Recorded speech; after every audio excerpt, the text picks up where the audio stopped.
উযকুরু নি'মাতাল্লাহ। এক নাম্বার হলো ব্রেন। এই জন্য আল্লাহ পাক বললেন তুই ব্রেনটাকে ঠান্ডা রাখ, ব্রেনটাকে ঠিক রাখুন। অনুরোধ করে বলে যাচ্ছি, ব্রেন স্ট্রোক করতে যাবেন না, অযথা চিন্তা করতে যাবেন না। আর ব্রেন স্ট্রোকটা হয় অযথা চিন্তা করে, ঠিক না বে ঠিক? 2 নম্বরে আল্লাহ বলছেন হার্ট। কি বললাম? হার্ট। হার্টটা যাতে ব্লক না হয়, খবরদার চিন্তা রাখবি, হার্টটাকে ঠিক রাখার চেষ্টা করবি। 3 নম্বরে আল্লাহ বললেন কিডনি, এই লিভার। কি বললো? লিভার। ম্যাক্সিমাম লোকের ফ্যাটি লিভার হয়। ফ্যাটি লিভার, লিভারে চর্বি জমে, আছে না? লিভারে চর্বি জমে অনেক লোকের। মেডিকেল সায়েন্স বলছে, গবেষণা করে বলছে যে এই লিভারে চর্বি জমার কারণটা কি। এই মা বোনেরা শুনছে? হ্যাঁ, এই মা বোনেরা ভালো করে শুনে নাও, লিভারে চর্বি জমে কেন? মেডিকেল সায়েন্স বলছে যে লিভারে চর্বি জমার কারণ হচ্ছে অনেকগুলো। তার মধ্যে 2টো কারণ হলো রেড মিট বেশি খেলে, তার মানে লাল মাংস বেশি খেলে। আর 2 নাম্বার তৈলাক্ত জিনিস বেশি খেলে, তেল জাতীয় খাবার বেশি খেলে লিভারে চর্বি জমে। আমার আল্লাহ ভালো জানেন, পৃথিবীতে হালাল প্রাণীর মাংস আমার বান্দারা খাবে, খেয়ে লিভারে চর্বি জমাবে। সুতরাং লিভারে চর্বি কমানোর জন্য বিকল্প একটা খাবার তৈরি আমি আল্লাহ করে দিই। কি আশ্চর্য! এই পৃথিবীতে লিভারের বিকল্প খাবার হলো কি জানেন? পেঁপে। পেঁপে, পেঁপে, জোরে বলুন। কিছু বুঝতে পারছেন ওয়াজ? শুধু তাই নয়, এরপরে আল্লাহ বলছেন বান্দা শোন, তোর দেহের মধ্যে আর একটা গুরুত্বপূর্ণ অঙ্গ আছে, ওটাকে ঠিক রাখবি। ম্যাক্সিমাম লোক লিভার ক্যান্সারে মারা যায়। বাড়ি থেকে ভাববেন। 4 নম্বর গুরুত্বপূর্ণ অঙ্গ হলো কি জানেন? কিডনি। কি বললাম? কিডনি। আমার নবী বলেছেন এই পৃথিবীতে তুমি পর্যাপ্ত পরিমাণ পানি পান করবে। মেডিকেল সায়েন্স বলছে মুহাম্মদ সাল্লাল্লাহু আলাইহি ওয়াসাল্লাম কেন বেশি করে পানি পান করতে বলল? গবেষণা শুরু করে দিল বৈজ্ঞানিকরা। গবেষণা করে বলছে মানুষ যত বেশি পানি পান করবে তত তার কিডনির ছাঁকনিটা ভালো থাকবে, আর কিডনিটা ভালো হবে, কিডনিটা ঠিক থাকবে। মেডিকেল সায়েন্স বলল সারা দিনে 24 ঘন্টার ভিতরে একজন নারী এবং পুরুষ 3 থেকে 6 লিটার পানি পান করতে হবে। এ মুসলমানের বাচ্চা এরা করে কি জানেন? 3 লিটার পানি পান তো দূরের কথা, 3 গ্লাস পানি খায়। সকালবেলা 1 গ্লাস, দুপুরবেলা ভাত খেয়ে 1 গ্লাস, রাতের বেলা ভাত খেয়ে 1 গ্লাস, আর বাকি সারাদিন চা আর খৈনি গুটকা। ঠিক না বেটি? চা খেয়ে খেয়ে দিন কাটাচ্ছে। সারাদিনে 30 কাপ চা খেয়ে নেয় এক লোক আছে। হ্যাঁ গো বাবা। ওরে বন্ধু, বাড়িতে গিয়ে চিন্তা করবে সব আল্লাহ। উযকুরু নি'মাতাল্লাহ। এখন শুধু মুসলমানদের ওয়াজ হচ্ছে না, হচ্ছে কি? ইয়া আইয়ুহান নাস, হে মানব জাতি, উযকুরু, কেন তোরা আমাকে মানবি? কেন আল্লাহকে আল্লাহ বলে মানবি? ইয়া আইয়ুহান নাস, হে মানব জাতি, উযকুরু নি'মাতাল্লাহ, তোরা আল্লাহর নিয়ামতকে স্মরণ কর। এবার আসছি, ঠ্যাং কাটা লোক বেঁচে আছে, ঠিক না বেঠিক? ঠ্যাং কাটা লোক বেঁচে আছে, হাত কাটা লোক বেঁচে আছে, মুন্ডু কাটা লোক বেঁচে নেই। এরপর শোনেন, এরপরে আল্লাহ বলে শোন বান্দা, আমার নিয়ামত কি কি দেখ। তোর দেহের মধ্যে 9টা ছিদ্র দিয়েছি। কটা? আল্লাহ বলে তোর দেহের মধ্যে 9টা ছিদ্র দিয়েছি। ওই 9টা ছিদ্রের যে কোনো একটা ছিদ্র দিয়ে তোর আত্মা বের করে নিই। আশ্চর্য! 9টা ছিদ্র কি কি একবার শুনে নিন। 2 চোখ, 2 নাক, 2 কান, 1টা গাল, 7টা সামনে পেছনে, এই 9টা ছিদ্র রয়েছে মানব দেহের মধ্যে। 9টা ছিদ্রের যে কোনো একটা ছিদ্র দিয়ে আত্মা বের হয়ে যায়। বাড়িতে গিয়ে দেখবেন কত মানুষ মারা গেছে, মারা যাবার পরে দেখবেন মৃত্যুর সময় পেশাব ফিরে ফেলেছে, ঠিক না বেঠিক? কত মানুষ মারা যায় দেখবেন মরণের সময় পায়খানা ফিরে ফেলেছে। কত মানুষ মরে গেছে দেখবেন চোখটা চেয়ে আছে। কত মানুষ মারা গেছে দেখবেন গালটা হাঁ করে আছে। কত মানুষ মরে গেছে দেখবেন হাতটা খিঁচে দাঁতটা বেঁকে রয়েছে। কিন্তু আমার আল্লাহ পাক বলে বান্দারি শোন, এই পৃথিবীতে 2টো কাজ যদি তোরা করিস, যে ব্যক্তি আমাকে এই আয়াত পড়ার পরে যে ব্যক্তি আমাকে 100% বিশ্বাস করবি, যে ব্যক্তি আমাকে 100% বিশ্বাস করবি আর পৃথিবীতে ভালো ভালো কাজগুলো করে আসবি, অর্থাৎ খাঁটি মোমেন ব্যক্তি যে হবে, ওই এমনভাবে তার আত্মাটা ফেরেশতার মধ্যে মাধ্যমে বের করব ও বান্দা নিজেই বুঝতে পারবে না।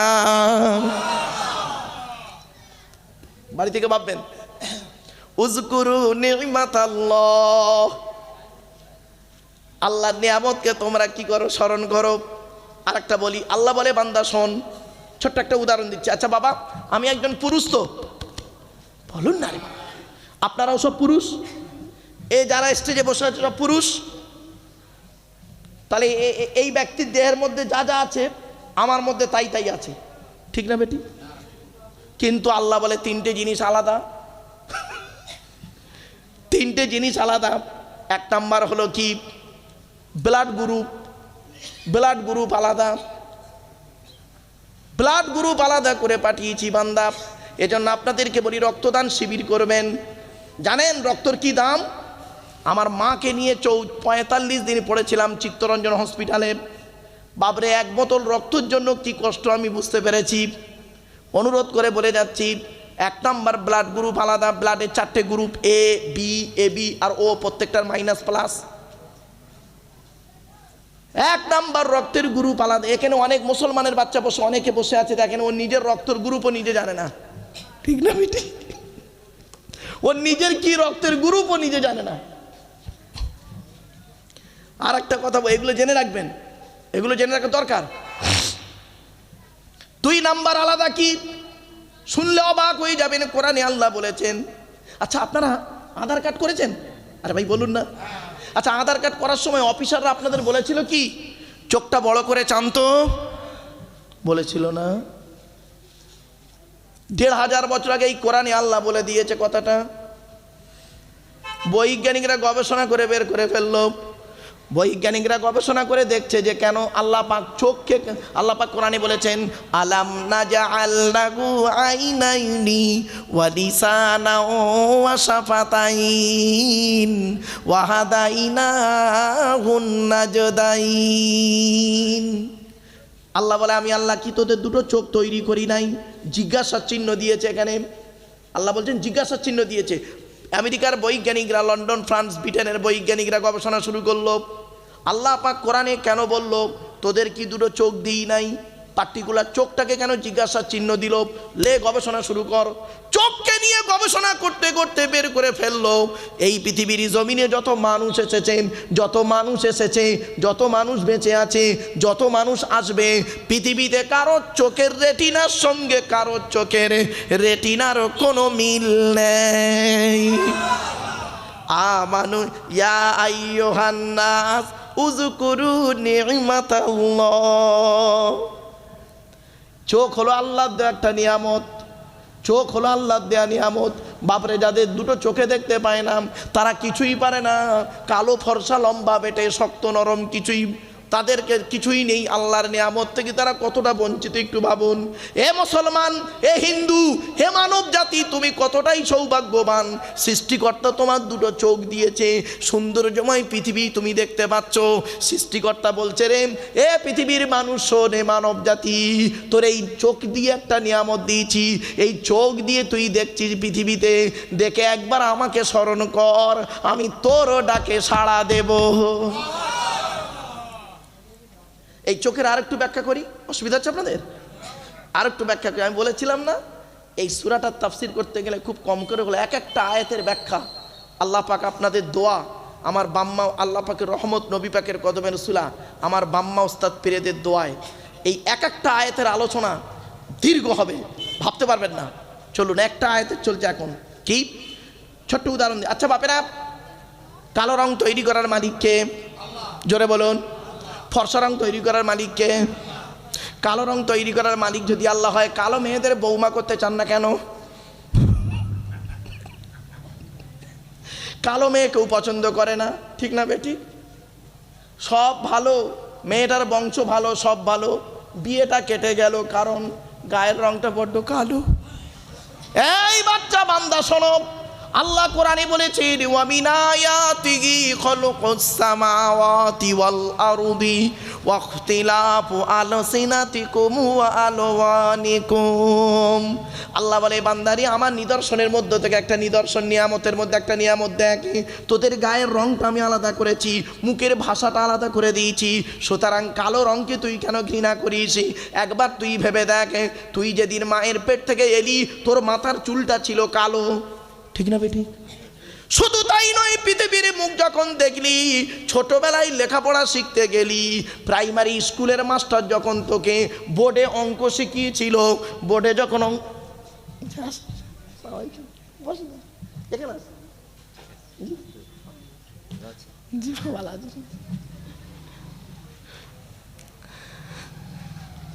আমার শায়েখ, আমার উস্তাদ, একবার তকবীর দেন, নারাই তাকবীর, নারাই তাকবীর।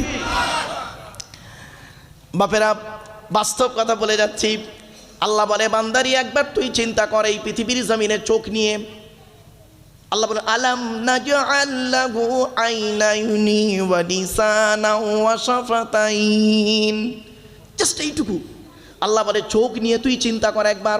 ছোট্ট একটা উদাহরণ দিচ্ছি আপনাদেরকে। ছোটবেলায় যখন আমরা মায়ের পেট থেকে এলাম, মাথার চুল ছিল কালো, ঠিক না ঠিক? তাড়াতাড়ি হ্যাঁ, এই পৃথিবীর জমিনে যখন আমরা অঙ্ক করেছিলাম, ছোটবেলায় স্যারেরা যখন আমাদেরকে ব্ল্যাক বোর্ডে অঙ্ক করিয়েছিল, আচ্ছা বোর্ডের রংটা কেমন ছিল?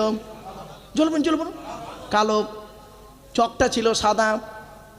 ওই কালো বোর্ডটা, কালো বোর্ড আমার জীবনটা আজকের এই জায়গায় নিয়েছে, ঠিক না বেটি? কালো বোর্ড একটা অঙ্কের মাস্টার বানিয়ে দিল। কালোকে কেমন করে ঘৃণা করো। তৃতীয় নাম্বার উদাহরণ দিচ্ছি, কোরআনের লেখাটা কোন কালিতে? 4 নাম্বারটা চমকে যাবেন, এই সৌন্দর্যময় পৃথিবী দেখেন চোখের কোন অংশ দিয়ে? সাদা টানা কালোটা। তাহলে কেমন করে কালোকে ঘৃণা করেন শুনে রেখে দিন। এবার বৈজ্ঞানিকরা গবেষণা শুরু করে দিল, পার্টিকুলার চোখকে কেন বলা হলো শুনে রেখে দিন। মানে খুনিকে আইডেন্টিফাই করা হয়, খুনিকে আইডেন্টিফাই করা হয় তা দুটো জিনিস, এক নাম্বার হলো ফিঙ্গারপ্রিন্ট, আর একটা হলো চোখের রেটিনা। তাই আল্লাহ পাক বললেন, ইয়া আইয়ুহান নাসু যকুরু নি'মাতাল্লাহি আলাইকুম। হে মানব জাতি, আমার নিয়ামতকে তোরা স্মরণ কর। তাহলে 1 নাম্বার হলো ব্লাড গ্রুপ আলাদা, 2 নাম্বার হলো কি? চোখের রেটিনা আলাদা, 3 নাম্বার আল্লাহ বলছেন ফিঙ্গারপ্রিন্ট। আচ্ছা, এই আধার কার্ড করতে গিয়ে ফিঙ্গারপ্রিন্ট দিয়েছিলেন তো? হ্যাঁ, কোরআনে বলছেন 1500 বছর আগের কথা, আজকের কথা নয়। আয়া সাবলি ইনসানু আল্লান নাজমাআ ইযামা বালা কাদিরিনা আলা আন নুসাউইয়া বানানা। সূরা কিয়ামার 4 নাম্বার 5 নাম্বার আয়াত 29 নম্বর পারা কোরআন জানিয়ে দিয়েছে, হে মানব জাতি, এখানে হিন্দু মুসলমান কোনো পার্থক্য নেই বাপ। হে মানব জাতি, তোরা কি মনে করেছিস আমরা মরে গেলে পচে গলে হাড় হয়ে যাব, কিয়ামতের মাঠে আল্লাহ রাত তুলতে পারবে না? খবরদার কোনো দিন ভাববি না। এই পৃথিবীর জমিনে যেমন তোদের বুড়া আঙুলের ছাপ যেমন কারোর সঙ্গে কারোর কোনো মিল নেই, কিয়ামতের মাঠেও কারোর সঙ্গে কারোর কোনো মিল পাবি না। কোরআনের এই আয়াতকে নিয়ে কারা গবেষণা করলো? থাইল্যান্ডের চ্যাংম্যাং ইউনিভার্সিটি অ্যানাটমি বিভাগের প্রফেসর, বিখ্যাত পণ্ডিত বৈজ্ঞানিক, লোকটার নাম হলো তাথাগাত জেসান। উনি একজন খ্রিস্টান, হিন্দু নন, মুসলমান নন। উনি বললেন কোরআনে ভুল আছে। বলে কি ভুল? বললো কোরআনে লেখা আছে বুড়ো আঙুলের ছাপ নাকি কারোর সঙ্গে কারোর কোনো মিল নেই। আমি কোরআনের ভুল বের করে শুনবো। উনি করলেন কি, 1000 মানুষের বুড়ো আঙুলের ছাপ নিলেন, 1 বছর ধরে গবেষণা করে দেখছে কারোর সঙ্গে কারো মিল আছে। যখন কারোর সঙ্গে কারোর কোনো মিল পেলেন না, ল্যাবরেটরির ভিতরে দাঁড়িয়ে দাঁড়িয়ে ইসলামের কালেমা পড়ে মুসলমান হয়ে গেলেন। এই সেই কোরআন, এই সেই কোরআন। আল্লাহ পাক বললেন, দুনিয়ার মানুষ একবার লক্ষ্য করো, ইয়া আইয়ুহান নাসু যকুরু নি'মাতাল্লাহি আলাইকুম। হে মানব জাতি, তোমরা আমার নিয়ামতগুলোকে স্মরণ করো যেগুলো আমি আল্লাহ তোমাদের উপরে দিয়েছি। আরও কি নিয়ামত নেবেন? সারা শুধু দেহের মধ্যে গেল এটা, সারা পৃথিবী আসমান জমিন পৃথিবীর মধ্যে আল্লাহর যে নিয়ামত ছড়িয়ে আছে সেই নিয়ামতগুলো দেখুন, আর একবার আল্লাহ আল্লাহ বলে ডাকুন। মসজিদ মুখ হন, মসজিদ মুখ হন। আমরা তো মসজিদ মুখ হই না। এই অনেকে নামাজ পড়ে, এশার নামাজ পড়ে রে, ঠিক না বেঠিক? এশার নামাজই পড়ে না, 5 ওয়াক্তই দূরে এশার নামাজই অনেকে পড়ে না। অনুরোধ করে বলে যাচ্ছি বাপ, নামাজ কারোর জন্য মাপ নাই, এটা যেন মাথায় থাকে। এরপরে আল্লাহ পাক বলছেন, হাল মিন খালিকিন গায়রুল্লাহ। আল্লাহ ছাড়া কি কেউ কিছু সৃষ্টি করেছে? হ্যাঁ, আল্লাহ ছাড়া কি অন্য কিছু কেউ সৃষ্টি করেছে? করেনি। ছোট্ট একটা উদাহরণ দিচ্ছি, ছোট্ট একটা উদাহরণ, জাস্ট বোঝার জন্যে। ছোট্ট একটা উদাহরণ, আল্লাহ ছাড়া অন্য, এই পৃথিবীতে আল্লাহই সব কিছু সৃষ্টি করেছেন। মনে রাখবেন, বান্দাও কিছু জিনিস তৈরি করে, আল্লাহও তৈরি করে, ঠিক না বেঠিক? আল্লাহ তৈরি আর বান্দার তৈরির পার্থক্যটা কি শুনে রেখে দিন। বান্দা যখন কোনো জিনিস তৈরি করে, স্যাম্পেল দেখে তৈরি করে, নমুনা দেখে তৈরি করে, ডাইস দেখে তৈরি করে, উদাহরণ দেখে তৈরি করে, ঠিক না বেঠিক? যেমন একটা উদাহরণ দিচ্ছি, প্লেন তৈরি হলো কোথা থেকে? কোরআনের আয়াত, আলাম ইয়ারাউ ইলা তাইরি মুসাখখারাতিন ফি জাওবিস সামা। এই আয়াত থেকে গবেষণা করে প্লেন তৈরি হয়ে গেল। আল্লাহ শুধু আরও আছে, আল্লাহ বলে তারা কি পাখিগুলির দিকে লক্ষ্য করে না? পাখিগুলি কিভাবে ডানা মেলে উড়ে বেড়ায়। বাড়ি থেকে একটা প্লেনের ছবি নেবেন আর পাখির ছবি নেবেন, কতটা মিল দেখবেন, বাড়িতে গিয়ে ভাববেন। কোরআনের এই আয়াতকে নিয়ে গবেষণা শুরু করলো। শুধু তাই নয়, এই সূরার মধ্যে বলা হয়েছে, আল্লাহ পাক বলছেন, ইন্নাল্লাহা ইউমসিকুস সামাওয়াতি ওয়াল আরদা আন তাযুলা ওয়ালা ইন যালাতা ইন আমসাকাহুমা মিন আহাদিম মিন বাউদি ইন্নাহু কানা হালিমান গফুরা। এই আয়াতের তাফসিরে বলা হয়েছে, আসমান আর জমিনের মাঝখানে একটা স্তর আছে, ওই স্তরের উপরে যারা থাকে মহাশূন্যে ভেসে বেড়ায়, স্তরের নিচেই যারা থাকে মাটি তাদের আকর্ষণ করে রাখে। কোরআনের এই আয়াতকে নিয়ে কে গবেষণা করলো? কোরআনের এই আয়াতকে নিয়ে গবেষণা করলো কে জানেন? শুনলে অবাক হয়ে যাবেন। 1665 খ্রিস্টাব্দে আপেল গাছের তলায় গালে হাত দিয়ে বসে বসে চিন্তা করলেন যিনি, second scientifics in the world, sir Isaac Newton ভাবতে ভাবতে মাধ্যাকর্ষণ শক্তি আবিষ্কার করে ফেললেন।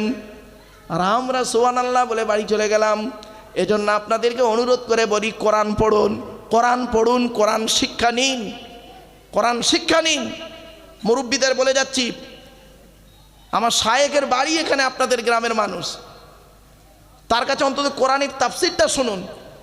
প্রতি মাসে অন্তত প্রতি জুম্মার রাতে, বৃহস্পতিবার রাতে আপনাদের এই উক্তিয়া মসজিদে অন্তত দুরুকু করে কোরআনের মানে করা শিখবেন, জানবেন, শুনবেন, লাভ হবে। অনুরোধ করে বলে যাচ্ছি আপনাদেরকে, এসব করে না। আমরা কি করি, খালি একে অপরের দোষ গুণ বলতে পারলেই বাঁচি। ছোট্ট একটা উদাহরণ দিচ্ছি, আমি ক্ষমা চেয়ে নিচ্ছি বাবা, আগে ক্ষমা চেয়ে নিচ্ছি। আমি একটা আঙুল আপনাদের দিকে লাগিয়ে বললাম, ক্ষমা চেয়ে নিচ্ছি আগে, একটা আঙুল আপনাদের দিকে লাগিয়ে বললাম আপনারা সব চিটিংবাজ। আচ্ছা, কটা আঙুল আপনাদের দিকে? একটা। আর 3টে আঙুল কোন দিকে? নিজের দিকে, মানে টিবিল চিটিংবাজ। খারাপ সেন্স নেবেন না। পৃথিবীর সব থেকে কঠিন কাজ কি জানেন? পৃথিবীর সব থেকে কঠিন কাজ হলো আত্মসমালোচনা করা। কি বললাম? আত্মসমালোচনা করা পৃথিবীর সব থেকে কঠিন কাজ। আমি কি একজন মোমেন? আচ্ছা, মোমেনের কোয়ালিটি কোয়ান্টিটিগুলো আমার মধ্যে আছে কি? একজন মুসলমান হতে গেলে তার কি কি দরকার, সেগুলো আমার মধ্যে আছে কি? একটু ভাবুন, একটু ভাবুন না, দেখবেন পাপ কাজ থেকে দূরে সরে আসবেন। পৃথিবীর সব থেকে কঠিন কাজ হলো আত্মসমালোচনা করা, নিজেকে নিয়ে সমালোচনা করা। আর আত্মসমালোচনা করলে নেকি হয়। কি হয়? নেকি হয়। মানে আরাফা নফসাহু ফাকাদ আরাফা রব্বাহু, যে তার নিজের নফসকে চিনতে পেরেছে সে তার রবকে চিনতে পেরেছে। মনে রাখবেন, একটা কথা আছে, বাস্তব কথা বললাম। আপনি আপনার নফসটাকে চিনুন। নফসের 3টে ভাগ, নফসে আম্মারা, নফসে লাওয়ামা, নফসে মুতমাইনা। কোরআনই আছে, এগুলো মাথায় রাখুন। আর পৃথিবীর সব থেকে সহজ কাজ কি জানেন? পৃথিবীর সব থেকে সহজ কাজ কি বলবো? পর সমালোচনা করা। কি বললাম? পর সমালোচনা করা পৃথিবীর সব থেকে সহজ কাজ। এটা করলে গোনাহ হয়, এটা করলে গোনাহ হয়। আত্মসমালোচনা করলে নেকি হয়, আর পর সমালোচনা করলে কি হয়? গোনাহ হয়। এটা খুব সহজ কাজ। দেখবেন দুধওয়ালা লোকের বাড়ি বাড়ি যায়, দুধওয়ালা লোকের বাড়ি বাড়ি যায়, দুধ কিনে কেউ খেতে চায় না। মদওয়ালা মালঞ্চে দোকান দিয়ে বসে আছে, ও মোটর সাইকেলে তেল পুড়িয়ে মদ কিনে খেয়ে মারামারি করে মিনাকা থানার ভেতরে লকাপে বসে আছে। ঠিক না বেঠিক? ভাবুন। কিন্তু দুধওয়ালার ওর বাড়ি বাড়ি গিয়েছিল, দুধ কিনে খাবে না। এই জন্য এগুলো মাথায় রাখুন, বুঝতে সুবিধা হবে। চলুন, আল্লাহ বলে, বান্দা শোন, এই পৃথিবীতে সব কিছু তৈরি করেছি আমি, আর বান্দা তোরাও তো কিছু তৈরি করিস। এটা ওটা গুড়ে নাড়ে নেড়ে নুড়ে করিস। তোদের তৈরি আমার তৈরির পার্থক্য হলো কি, আমি তোরা যখন তৈরি করিস স্যাম্পেল থেকে তৈরি করিস, আর আমি আল্লাহ যখন কোনো তৈরি করি স্যাম্পেল ছাড়া তৈরি করি, নমুনা ছাড়া তৈরি করি। জোরে বলুন সুবহানাল্লাহ। কি বলি? ইন্নামা আমরুহু ইযা আরাদা শাইআন আন ইয়াকুলা লাহু কুন ফায়াকুন। সূরার নাম সূরা ইয়াসিন, 23 নম্বর পারা 4 নম্বর পেজে সূরা ইয়াসিনের মধ্যে আল্লাহ বলে দিলেন কি, বান্দা আমি যখন কোনো জিনিস সৃষ্টি করার ইচ্ছা করি খালি বলি কুন হয়ে যা, ফায়াকুন হয়ে যায়। বান্দা কোনটা আগে কোনটা পরে বান্দা কারোর বলার ক্ষমতা নেই, আমি আল্লাহই জানি কোনটা আগে কোনটা পরে। জোরে বলুন সুবহানাল্লাহ। আল্লাহ বলছে হালমিন খালিকিন গায়রুল্লাহ, আল্লাহ ছাড়া কি কেউ আছে কোনো জিনিস সৃষ্টি করবে? কেউ নেই। সুতরাং প্রথমে আল্লাহ বললেন আমার নিয়ামতকে স্মরণ করো, তারপরেই অনেকগুলো কথা বলি আল্লাহ পাক বলছেন এমন কেউ আছে আল্লাহ ছাড়া অন্য কেউ কিছু সৃষ্টি করে? কেউ নেই। সুতরাং সে আল্লাহ কি করেছে পরে ফের বলছেন ইয়ারযুকুকুম মিনাস সামাই ওয়াল আরদ, আসমান আর জমিন থেকে আমি আল্লাহ তোমাদেরকে রিজিক দান করেছি। রিজিক দান করেছি, রিজিকের মধ্যে ব্যাপক আলোচনা। আপনারা চাষ করেছেন এবছর? কেউ আবার চাষ করেন না? এখানে চাষ হয় না, মাছের চাষ হয় সব, তাই তো? যাই হোক আলহামদুলিল্লাহ, আমি চাষ করি, চাষ করেছি। চাষের আয়াত শুনবেন, কোরআনে আছে একদম কিভাবে আল্লাহ রিজিক দিচ্ছে দেখুন। ফালিয়ানজুরিল ইনসানু ইলা তুআমিহি আন্না সাবাবনাল মাআ সাব্বাম সুম্মা শাকাকনাল আরদা শাক্কা ফাআমবাতনা ফিহা হাব্বা ওয়া ইনাবা ওয়া কদবা ওয়া যাইতুনা ওয়া নাখলা ওয়া হাদাইকা গুলবা ওয়া ফাকিহাতাও ওয়া আব্বা মাতাআল লাকুম ওয়া লিআনআমিকুম। এই চাষ করলাম। এর আলো এই আয়াতে ব্যাখ্যা করলে বুঝতে পারবেন। আকাশ থেকে পানি বর্ষণ হচ্ছে, সেই পানি আল্লাহ পাক চাষ করে দিচ্ছে, শক্ত জমিনকে ফাটিয়ে দিচ্ছে, আবার তারপরে ওখান থেকে বীজ উঠছে, সেই বীজ থেকে আবার এই আয়াতের ব্যাখ্যা আবার অন্য আয়াত দিয়ে হচ্ছে মাসালুল্লাযীনা ইনফাকুনা আমওয়ালাকুম ফি সাবিলিল্লাহ কামাসালি হাববাতিন আম্বাতাত সাবআ সানাবিলা ফি কুল্লি সুমবুলাতিন মিয়াতু হাব্বা আল্লাহু ইউদাইফু লিমান ইয়াশা আল্লাহু ওয়াসিউন আলিম। 3 নম্বর পারা সূরা বাকারার মধ্যে আছে। তো আল্লাহ পাক বলছেন ইয়ারযুকুকুম মিনাস সামাই ওয়াল আরদি, আকাশ এবং জমিন থেকে আমি তোমাদেরকে রিজিক দান করেছি। সুতরাং আমার দেওয়া রিজিকগুলো তোমরা খাও। সব রিজিক তোমার খাওয়া যাবে না।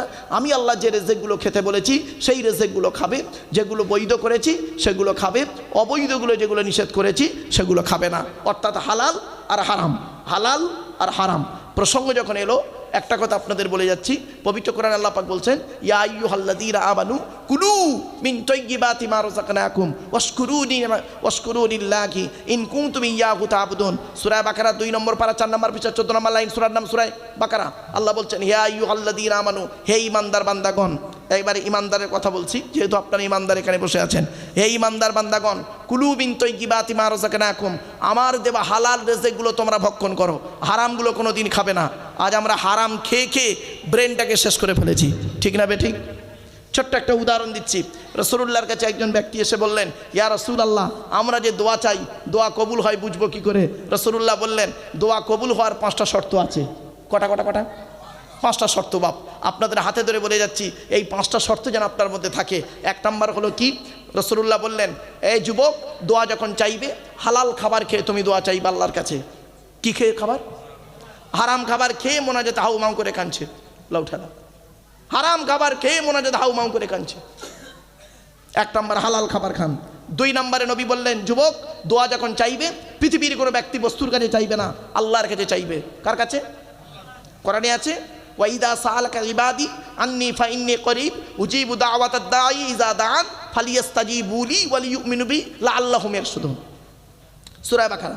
3 নম্বর আরো বলা হয়েছে দোয়া যখন চাইবে সকলের জন্য দোয়া চাইবে, শুধু আমার বাপ আমার দাদা আমার গোষ্ঠী করো না, সকলের বাপ দাদার নামে দোয়া চাইবে, সকলের জন্য দোয়া চাইবে। এটা মনে রাখবেন। এই শিক্ষা দিয়ে গেছেন কে? হযরত আদম আলাইহিস সালাতু ওয়াস সালাম। কলা, এখানে ক লামারিপে 2টো লামারিপ আছে। এখানে কোরআনের সব জায়গায় আছে কপালি জবর ক লাম জাবল্লাহ কলা।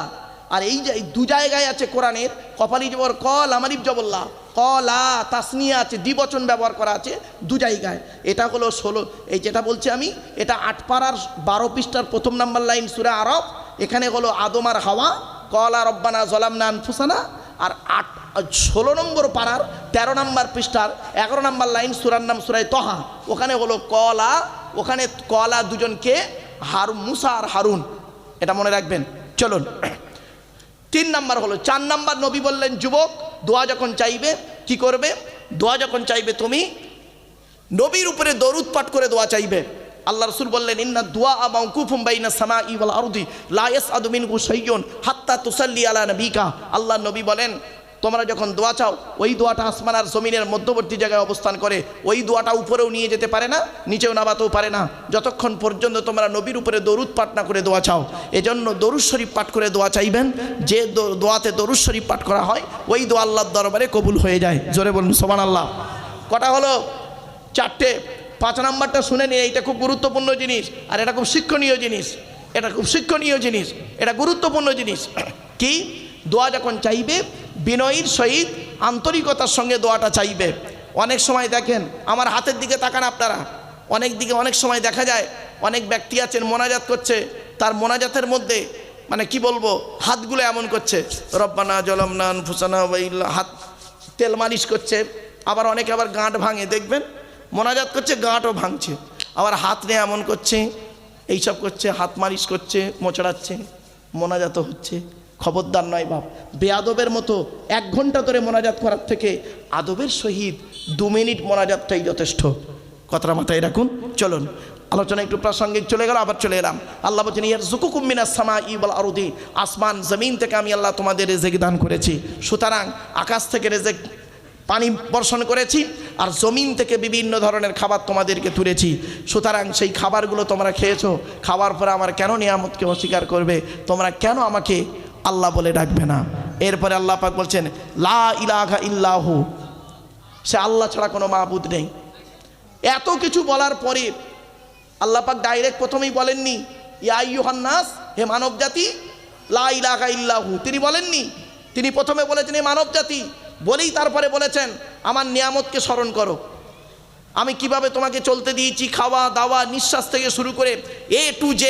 জীবের মধ্যে কত রকম স্বাদ আছে, এক জায়গায় একরকম স্বাদ পাবেন না। জীবের বিভিন্ন রকম, যারা জীবের চ্যাপ্টার পড়েছে, জিওবাদ চ্যাপ্টার যারা লাইফ সায়েন্স নিয়ে পড়েছে, জিওবাদ চ্যাপ্টারটা গিয়ে দেখবেন জীবের বিভিন্ন জায়গায় বিভিন্ন রকম স্বাদ আল্লাহ দিয়েছে। ঠিক না বেঠিক? এক জায়গায় আপনি স্বাদ পাবেন না একরকম, বিভিন্ন জায়গায় স্বাদ দিয়েছে আল্লাহ। ভাবতে পেরেছেন? উযকুরু নি'মাত আল্লাহ। এত কিছু বলার পরে এবার আল্লাহ পাক বলছেন কেউ কি আছে আল্লাহ ছাড়া কিছু সৃষ্টি করে? জিজ্ঞাসা করলো। তারপরে আল্লাহ বলছেন আকাশ এবং জমিন থেকে তোমাদের রিজিক দান করেছি। আমার পরিচয় কি? লা ইলাহা ইল্লাহু, আমি ছাড়া কোনো মাবুদ নেই। ফান্না তুফাকুন, কোথায় তোমরা যাচ্ছ? কোথায় ফিরে যাচ্ছ? কোথায় ফিরছো? কোথায় তোমাদের ফেরানো হচ্ছে? কে তোমাদের ভুলভাল বোঝাচ্ছে? আর সেই কথাই তোমরা নাচতেছ কেন? তোমরা আমাকে ছাড়া যাদেরকে ডাকছো, আমাকে ছাড়া যাদেরকে ডাকছো, আমাকে ছাড়া যাদেরকে অনুসরণ করছো, মায়াম লিকুনা মিন কিতমির, তারা কিতমিরের মতো উপকার করতে পারে না। কিতমির বোঝেন? হ্যাঁ, এই নামটা শুনে যান অন্তত। কিতমির কি বললাম?